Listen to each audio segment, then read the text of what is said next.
Nous sommes donc le 1er décembre. Bonjour à tous. C'est la journée mondiale de lutte contre le sida. Je le disais, ça fait 40 ans qu'on a découvert le virus de l'immunodéficience humaine.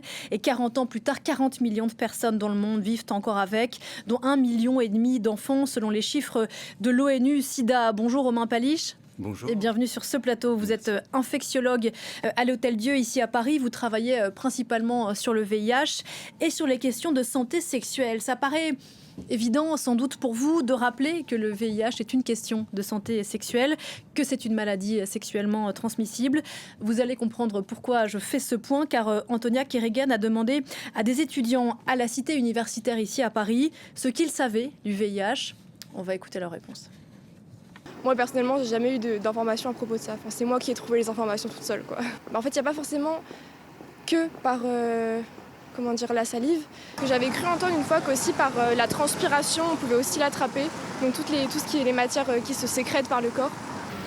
Alors pour moi, le VIH, c'est une maladie sexuellement transmissible qui se transmettrait par le toucher, peut-être par la sudation aussi, la salive ou le contact des parties génitales. C'est généralement en fait par les relations sexuelles ou par un don de sang qu'on peut en obtenir, même si du coup il y a eu des régulations pour le don de sang. Moi j'ai le père d'un ami qui a le sida et il arrive à le soigner. C'est un traitement sur long terme. En tout cas, quand on me parle moi de sida aujourd'hui, j'ai plus du tout l'impression que c'est le sida d'hier, celui de Freddie Mercury ou de Eazy-E. On meurt pas fatalement. Voilà pour ces quelques témoignages. Romain Paliche, c'est une maladie qui se transmet par le toucher, par la sudation. On pourrait aussi citer ce sondage récent OpinionWay qui dit que 42% des 15-24 ans pensent que le VIH peut se transmettre par un baiser, 31% en buvant dans le verre d'une personne séropositive. Nous sommes en 2025, 40 ans après la découverte du VIH et on en est là. Oui, c'est un peu surprenant. Alors, j'ose espérer qu'il y a un effet de montage et que vous avez sélectionné un certain nombre de réactions. Mais je pense que c'est tout à fait à l'image de ce que Antonia Kerrigan a entendu à la Cité. Ouais, c'est assez inquiétant puisque, donc je le rappelle évidemment, je pense qu'il faut commencer par ça. Ce qui vient d'être dit n'est pas juste. Et donc non, le VIH ne se transmet pas par le toucher, par la salive. On a en tête d'ailleurs des images assez historiques d'émissions où on en était arrivé à embrasser en public et en plateau des personnes vivant avec le VIH pour justement prouver ça et essayer de déconstruire ces messages. Et malheureusement, 20 ou 30 ans plus tard, on est encore sur ces fausses représentations. Donc c'est un peu dramatique et c'est avant tout dramatique pour les gens qui vivent avec le VIH puisque ça fait le lit de la stigmatisation auquel sont confrontés les gens à longueur de journée et à longueur d'année. Donc malheureusement, c'est un peu triste. La dernière intervention est intéressante puisque c'est quelqu'un qui connaît quelqu'un qui a le VIH et qui dit finalement non, la maladie n'est plus une maladie mortelle quand le traitement est pris. Alors, c'est pas dit tout à fait comme ça, mais en revanche, ça c'est très juste. Les choses ont évolué et maintenant on peut vivre avec le virus, avec une espérance de vie normale et une qualité de vie en dehors de la stigmatisation qui persiste, qui est une qualité de vie tout à fait satisfaisante. Avec des situations bien différentes dans le monde, car il y a des pays dans le monde où on n'a pas accès précisément à ces traitements qui sont remarquables. On va y revenir. Alors, précisément, cette méconnaissance aujourd'hui, alors il ne s'agit pas ici de jeter l'opprobre sur la jeune génération, mais elle est aussi le reflet de ce qu'elle est. Est-ce qu'elle ne vient pas du fait précisément qu'aujourd'hui, le sida ne fait plus peur parce que précisément on peut vivre avec ? Il y a un manque d'information aussi. Je pense qu'effectivement, le problème, c'est pas tellement les représentations que ces jeunes personnes ont, c'est surtout l'absence d'informations que les gens ont reçues. Je pense que vous avez raison, il y a un état de fait qui est que la maladie a considérablement évolué en 30 ans, et heureusement. Et donc aujourd'hui, on est dans une situation différente et ça fait moins peur. Donc en partie à raison, puisque c'est une maladie qui n'est plus ce qu'elle était. C'est devenu une infection chronique avec laquelle on peut vivre de manière très prolongée. Néanmoins, on souhaite à personne aujourd'hui de contracter le virus, surtout qu'on a toutes les armes à notre disposition, en France notamment, pour s'en protéger. Et donc ça, il faut le rappeler aussi, oui. Mais la conséquence de cette méconnaissance, si on prend l'exemple de pays riches en Europe, aux États-Unis, c'est que il y a des comportements plus à risque que ce qu'on voyait il y a quelques années. Vous le constatez, vous ? Ce qui est certain, c'est que, mais ça fait déjà maintenant plus de 10 ans, le port du préservatif, puisque c'est quand même la pierre angulaire de la prévention contre le VIH, au moins historiquement. Ce port du préservatif a diminué au cours du temps de manière considérable, et aujourd'hui, c'est un peu vu quasiment comme un moyen de prévention à la marge, ce qui est très étonnant. Il faut rappeler d'ailleurs que ça protège du VIH, mais ça protège aussi des autres infections sexuellement transmissibles et accessoirement des grossesses non désirées, donc ça reste une arme importante. Et ce port du préservatif, il a diminué, et donc les comportements sexuels ou l'absence de comportement préventif, c'est une vraie préoccupation pour nous aujourd'hui, y compris dans un moment où on a d'autres armes préventives à notre disposition. Je parle de la PrEP, on va sûrement y revenir.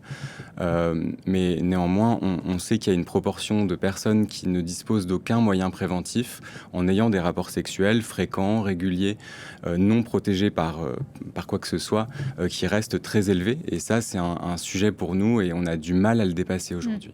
D'où l'importance de journées comme ce 1er décembre ou le SIDAction pour alerter et rappeler l'importance du port du préservatif. Autre paradoxe, précisément, le sida fait moins peur, en tout cas ici dans les pays riches, mais vous le rappeliez tout à l'heure, les malades aujourd'hui encore subissent énormément de discrimination au sein de leur cellule familiale, au sein du travail. Je lisais une autre étude disant que des gens avaient peur de passer dans un cabinet médical ou chez le dentiste après quelqu'un dont ils suppose ou pense qu'il a le VIH. On en est là encore là. Nous, on y est confrontés régulièrement, puisqu'on voit en permanence la journée des personnes vivant avec le VIH qui nous racontent un peu leur parcours de soins. Et effectivement, ces discriminations dans le monde du soin, elles existent.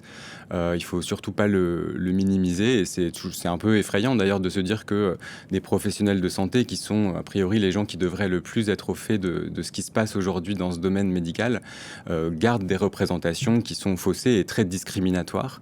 C'est ce qu'on appelle des opportunités manquées de soins. En tout cas, ça engendre des opportunités manquées de soins parce que les gens vont éviter de se confronter à des professionnels de santé pour éviter ces discriminations. Alors, dans le pire des cas, ça va faire des renoncements de soins avec des aggravations de situations médicales. Et c'est vrai que ça, on continue à le voir, régulièrement. Et puis parfois, les gens vont voir les professionnels de santé, mais ne disent pas qu'ils sont séropositifs pour le VIH, pour éviter ce genre de discrimination. Et ça peut occasionner des problèmes, puisqu'il y a des questions d'interaction médicamenteuse, par exemple, avec le traitement. Et donc, nous, on encourage plutôt à donner le statut sérologique aux professionnels de santé, mais ça suppose que le professionnel de santé soit capable de l'accueillir sans discrimination. Et non pas, d'ailleurs, de risque de contagion, car, et on va en revenir maintenant au traitement, car une personne qui suit sa trithérapie ne peut pas, enfin, il n'y a pas de cas de contagion par une personne qui est correctement traitée vis-à-vis de quelqu'un d'autre. Et ça, c'est grâce au progrès de la médecine. Exactement. Et ça, on le sait de manière absolument certaine aujourd'hui. Ça fait l'objet de grandes campagnes d'information, U égale U ou I égale I en français, ce qui veut dire « je suis indétectable, j'ai une charge virale indétectable, je ne transmets pas le virus ». Donc la charge virale, c'est la quantité de virus qui circule dans l'organisme et qu'on mesure avec des prises de sang régulièrement. Et on sait que quand les gens prennent leur traitement convenablement, il n'y a aucune raison que cette charge virale redevienne détectable, et donc on ne transmet pas l'infection. Et ça, c'est quelque chose d'absolument considérable. C'est un des buts principaux aujourd'hui du traitement, avec évidemment le maintien de la bonne santé. Et c'est vrai dans toutes les situations, c'est-à-dire qu'on ne peut pas transmettre le virus par voie sexuelle, mais on ne le transmet pas non plus par voie sanguine, et on ne le transmet pas non plus de la mère à l'enfant pour ce qui est de la grossesse. Et ça, c'est quelque chose qui est vraiment, vraiment très important. Et c'est important de le rappeler, donc aujourd'hui, mais tous les jours de l'année. Donc en 40 ans de recherche, on le disait, il y a 40 ans, on avait le VIH, la probabilité d'en mourir était, pas de mourir du VIH, mais des complications liées ensuite était quand même très forte. Aujourd'hui, vous le disiez, si on a accès à ces traitements, on peut vivre normalement longtemps en bonne santé. Il y a encore des écueils, si j'ai bien compris, sur des comorbidités liées à l'âge avançant dans la maladie. On travaille là-dessus aussi en ce moment ? On travaille beaucoup là-dessus parce que déjà, avant, comme vous l'avez rappelé, c'est une maladie qui était constamment mortelle. Ça touchait des gens qui étaient jeunes et qui n'allaient donc pas vieillir avec la maladie. Aujourd'hui, on a la chance d'avoir des patients qui sont de plus en plus âgés et en fait qui vont avoir une vie comme tout le monde et donc qui vont présenter les maladies qu'on fait quand on vieillit. Donc les cancers, les pathologies cardiovasculaires, les pathologies neurologiques, comme tout le monde. Et donc, en fait, nous, en tant qu'infectiologues qui s'occupons du VIH, on est confrontés aux pathologies que les autres médecins voient parmi les autres patients, quoi. Ni Donc, plus ni moins. Alors après, il y a des choses qui sont spécifiques. Les vieux traitements du VIH ont pu occasionner des troubles métaboliques, par exemple, qui vont augmenter la prévalence de certaines comorbidités, ce qui est beaucoup moins le cas des médicaments qu'on utilise aujourd'hui. Néanmoins, tous les médicaments qu'on utilise aujourd'hui sont des médicaments qu'il va falloir prendre à vie. Alors on les change au fur et à mesure avec les innovations thérapeutiques, mais on reste très vigilant sur le fait que ces médicaments puissent occasionner des comorbidités incidentes. Donc on fait très attention à ça. Et puis ensuite, il y a des spécificités de prise en charge puisque certains traitements vont avoir des interactions médicamenteuses avec nos traitements antirétroviraux.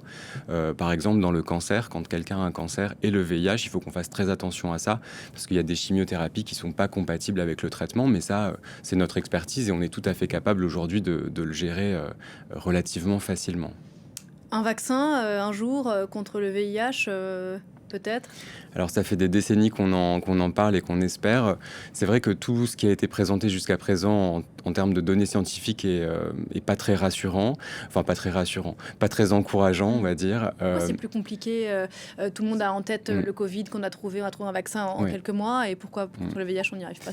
Parce que c'est pas le même virus. Donc le VIH est un virus très, très complexe qui mute énormément, qui s'adapte aux médicaments qu'on va utiliser, qui s'adapte au système immunitaire et on n'arrive pas à renforcer suffisamment le système immunitaire comme on le fait avec les vaccins classiquement pour que l'organisme soit définitivement et tout seul capable de lutter contre l'infection. Donc il y a encore des essais qui sont en cours, mais c'est vrai que ce qu'on essaye de faire aujourd'hui au plus pour finalement améliorer la qualité de vie des gens, c'est d'aller vers des formes de traitement qui soient le plus simples à prendre avec l'arrivée de formes long-acting et donc qui vont un peu révolutionner la manière de prendre le traitement puisque justement le vaccin aujourd'hui ne permet pas de se débarrasser, là je parle du vaccin thérapeutique, chez des gens qui ont déjà l'infection, ne permet pas de se débarrasser du virus. Après il y a les vaccins préventifs qui sont donc des vaccins qui empêcheraient chez quelqu'un qui est séronégatif de contracter l'infection. Et ça, pareil, c'est un peu décevant. On n'arrive pas à arriver à ce qu'on est capable de faire avec le Covid, par exemple, ou plein d'autres maladies infectieuses. Et c'est la raison aussi pour laquelle on développe d'autres modalités préventives, et en l'occurrence plutôt la PrEP médicamenteuse. La PrEP étant ? La PrEP, c'est une prévention contre le VIH qui repose sur des médicaments antirétroviraux, c'est-à-dire la même chose que ce qu'on donne aux gens qui ont l'infection, sauf que là, on va le donner à des gens qui n'ont pas l'infection, qui sont séronégatifs d'être infectés. Et qui sont susceptibles d'être infectés du fait de la vie sexuelle essentiellement. Le nerf de la guerre de la recherche, c'est l'argent, vous le savez mieux que moi. Et en la matière, les coupes américaines dans l'aide de la lutte contre le sida sont dramatiques. C'est dramatique. Les annonces qui ont été faites ont occasionné vraiment une sorte de chaos dans toutes les organisations associatives et gouvernementales dans une grande partie des pays en fait, qui dépendent parfois quasi exclusivement des aides américaines. Et c'est vrai qu'en Afrique de l'Ouest, notamment, nous on connaît bien, puisqu'on a beaucoup de collaborations avec les pays d'Afrique de l'Ouest, c'est quelque chose qui est extrêmement préoccupant.